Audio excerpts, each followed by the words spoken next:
Hello and welcome. I'm Ijoma Onyato. Tonight, federal government warns heads of missions not to be used to compromise the electoral process.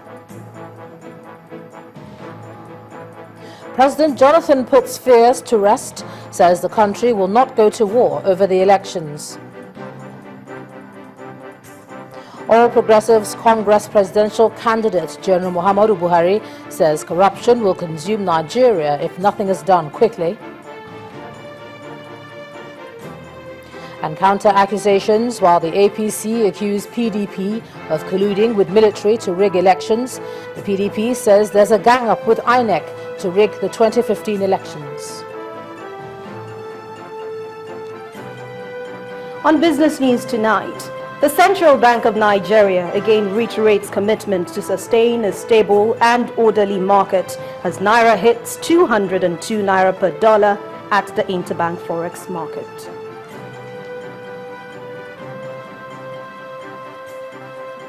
And on sports news, Moroccan Football Federation rejects CAF's decision to ban it from the next two Africa Cup of Nations.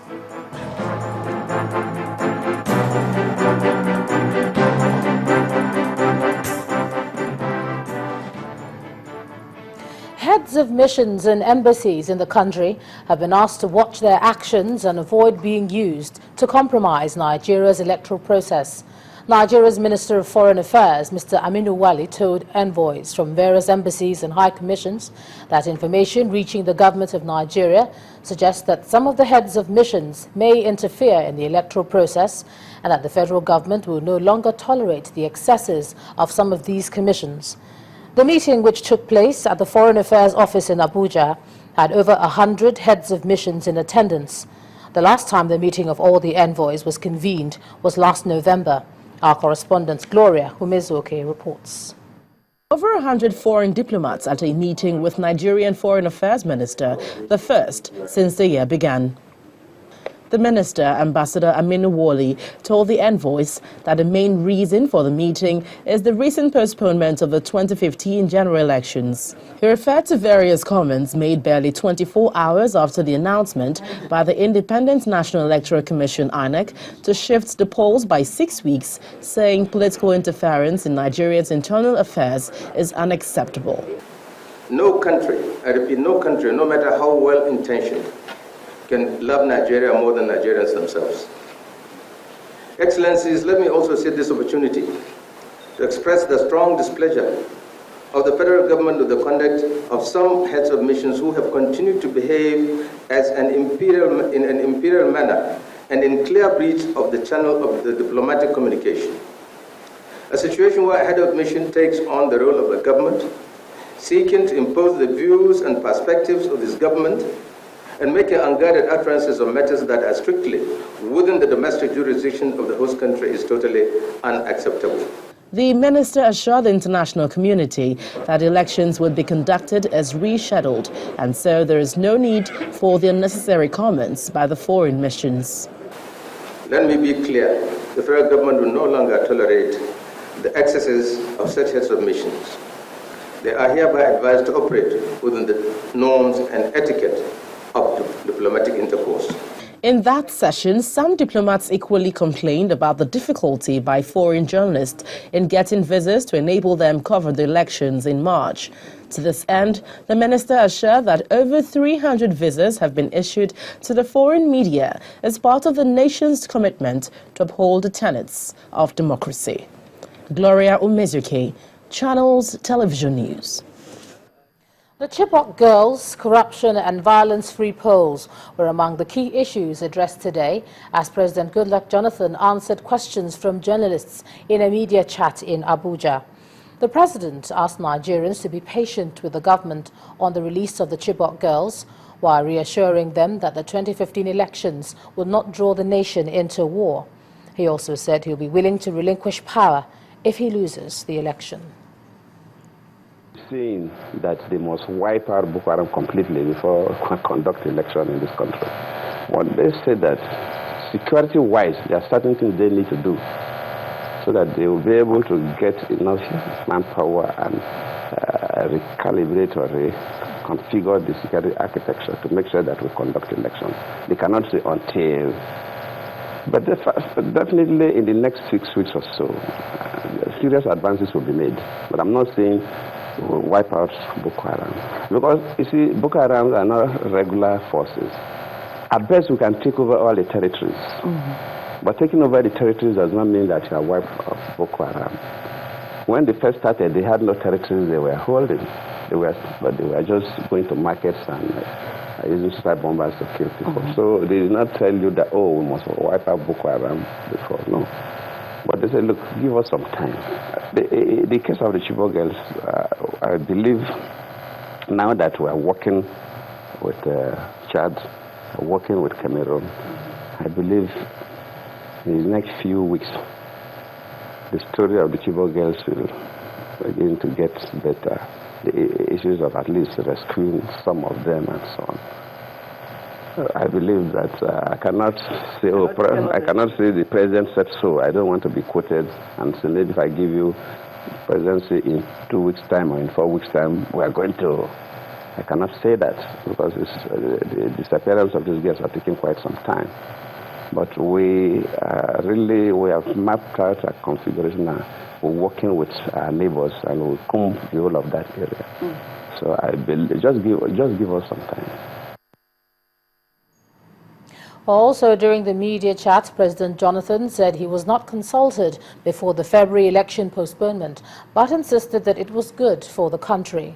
The president, however, condemned provocative and incisive comments from some quarters, especially from the former Niger Delta warlords, who are insisting he remains in office for another 4 years or there'll be war. I don't decide the date for elections, but INEC work with security services because they must provide protection. The security services help to carry their materials, like the Air Force help to carry their materials, the Navy help to carry their materials, and of course, mainly they have to protect the staff of INEC, of course, ensure peace and security in the country. And you also remember that in 2011, when nobody even expected any crisis, 10 young people were just slaughtered. So there are a lot of security implications in conducting elections in Africa generally. So the security services, but they did not consult me anyway. If they should tell INEC, probably for one reason or the other, they should just within this period. Nobody will go to war. Nigeria will remain Nigeria. And you, the journalists, must encourage that. You have a role to play, especially the online people. See, we have a country. We must protect this country. By all means. We can't destroy this country, and we cannot encourage anybody who wants to destroy the country. So sometimes there is so much pressure on you to report one negative thing or one positive thing or so on. But my play is that, look, without Nigeria, there will be no president. Without Nigeria, Jonathan, I'm not going to be the president of another country. Even if I'm relevant at the ECOWAS level, I'm relevant at AU level, I'm relevant at the global level, first and foremost is because I'm the president of Nigeria. The day I choose to be the president of Nigeria, I'm just an ordinary person. So we must protect this country. Whoever wants to be the president today cannot destroy the country. And the supporters, those who are supporting us also. Nigeria's president there, Dr. Goodluck Jonathan, in a media chat speaking on a range of national issues. In the meantime, the presidential candidate of the All Progressives Congress, General Muhammadu Buhari, is confident that he'll tackle corruption to the barest minimum if voted into power in the coming elections. He was answering questions on CNN's program Amampur, where he blamed the current administration for worsening the situation. He explained that eradicating corruption will be top priority for his government if he becomes president. There are serious citizens of this country that said, unless Nigeria kills corruption, corruption will kill Nigeria. And that is best illustrated by another hearing conducted by the National Assembly on pension funds, question of power, electricity power, and then the corruption in petroleum industry, which the country depends over 90% of its external revenue. The National Assembly conducted the hearing here in Abuja and in the 6 geopolitical zones of the country, take the recommendation to the executive and it has been there collecting dust for the last 18 months. And the general there seemed pleased that former President Olusegun Obasanjo recently endorsed his candidacy, as he says this will greatly boost his campaign against the opposition. It will certainly bring more supporters to us and more confidence again to us for those who were sitting on the fence, because General Obasanjo is highly respected, and as far as the Nigerian nation is concerned, there is no serious issue that can be discussed without people being seeking for his opinion and listening to it. Now, speaking about the former president, Chief Olusegun Obasanjo, he's maintained that he wishes to see Nigeria headed by a strong president. Chief Obasanjo, who spoke in London at the launch of his book, My Watch, said Nigeria is too big to be in the hands of a mediocre. The former president will, however, not expressly confirm his endorsement of the former head of state, General Muhammadu Buhari. Buhari supported. Well, whatever you get in the paper and in the press, please yourself. What I said, and I maintain that, and I will say it again, and I will do it. When the time comes for me to vote, I will consider the track record of all the candidates that are contesting. And I will assess, and based on my assessment for who I believe have the best track record to perform the job of Nigerian president, then you will have my vote. And if anybody should know what the job of Nigerian president requires, I should know. And there's no sentiment in the affairs of Nigeria. Look, Nigeria is a population of 180 million.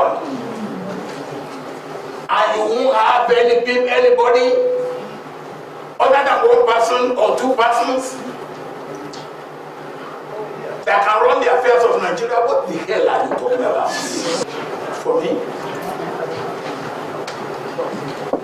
there are millions who can run the affairs of Nigeria who are not even coming out. Yes.